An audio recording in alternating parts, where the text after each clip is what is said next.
Hi lovelies, welcome back to my channel. So this year there have been a lot of changes. There's so many things that have changed over the last 12 months, and now that we are basically at the very end of 2019, I thought let's make a video and talk about change. Let's get into this mindset where we can embrace change and know that change can bring absolutely amazing and necessary things into our lives, and also remove things that no longer serve us. So I know that a lot of people have this fear of change, but I really invite you to think about all the things that have changed throughout this year and how things have actually changed for the better. And I thought I would go through different categories of my own life and share how I've changed and things around me have changed, and then that'll give you an idea of how you can also reflect on the year that was. But first, I just want to talk a little bit about the importance of change, the inevitability of change, but also this fear that we often associate with change and going into the unknown, because it can be quite daunting, but it's really important to remember, like, it's temporary and eventually you are going to settle into this new period or phase or job or home, and things do work out okay. So I was actually talking to a friend of mine about a week ago, and she was saying how she's really fearful of moving or starting a new job or making these changes because she just doesn't know what to expect.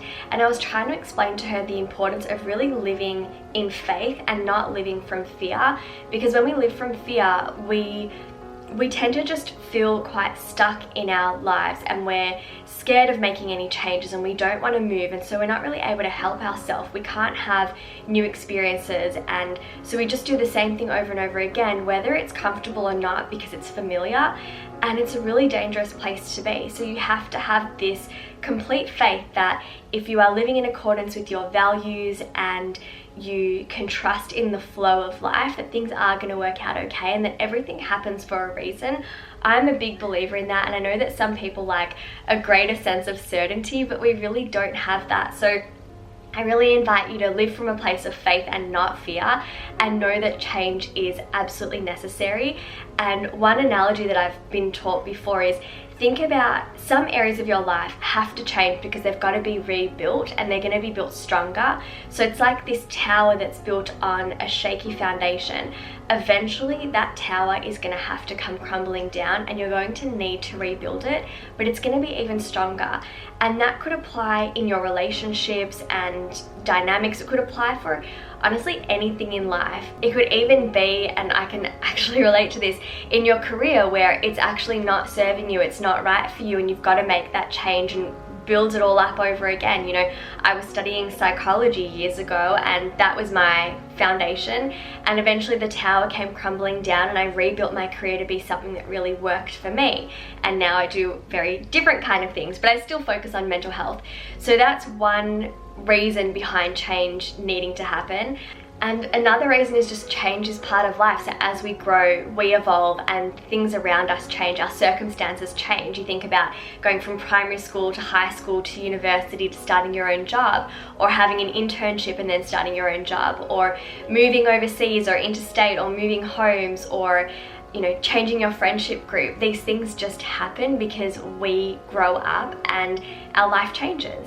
So I know that that transitional phase can be quite daunting, and I've definitely experienced butterflies in my stomach when things around me are changing, and I've really got to just breathe and go with the flow and allow myself a couple of days or even weeks to settle into this new area of my life.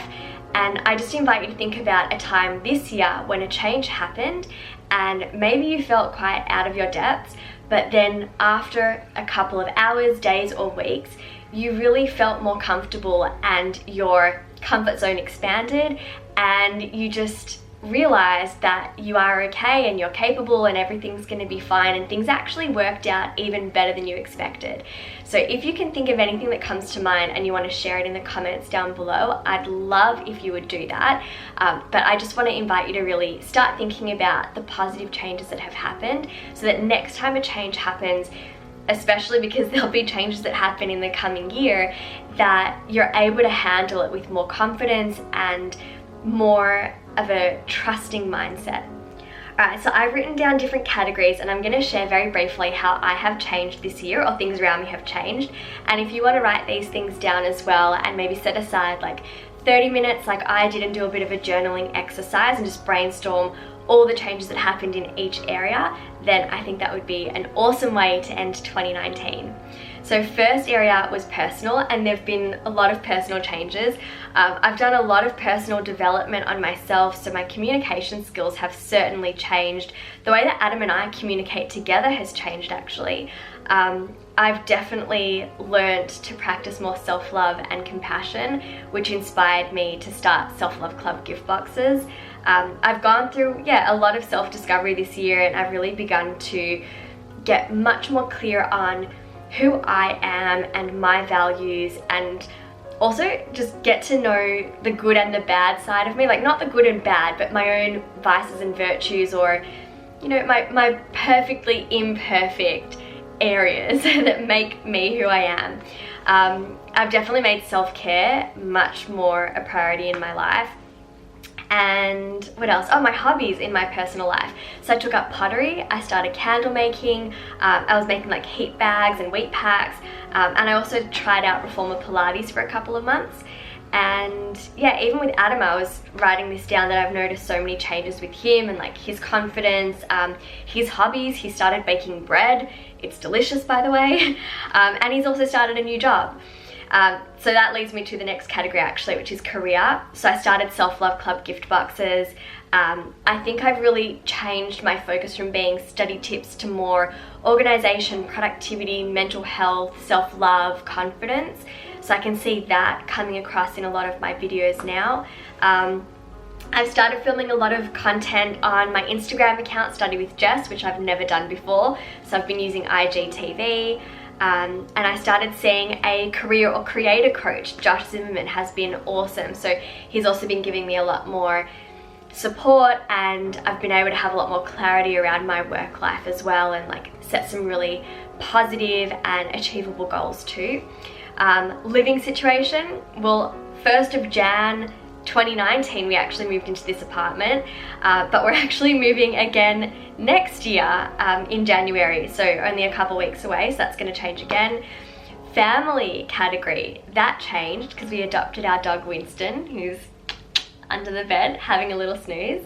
And then I wrote down friends, so I've made several new friends, and I'm so grateful to have them in my life. They just makes me so happy. Like, I feel like that's one of the most special things that I value more than anything else, are the relationships in my life. So I've made new friends. 3 of my friends moved overseas, which is not so great for me. And one of my friends moved back to Australia who was living overseas. So if you want to think about the changes in your personal life, career, family, friends, living situation, take some time to just write those categories down and then brainstorm what comes to mind, and see if you can really be grateful for the different positive changes that have happened in your life this year.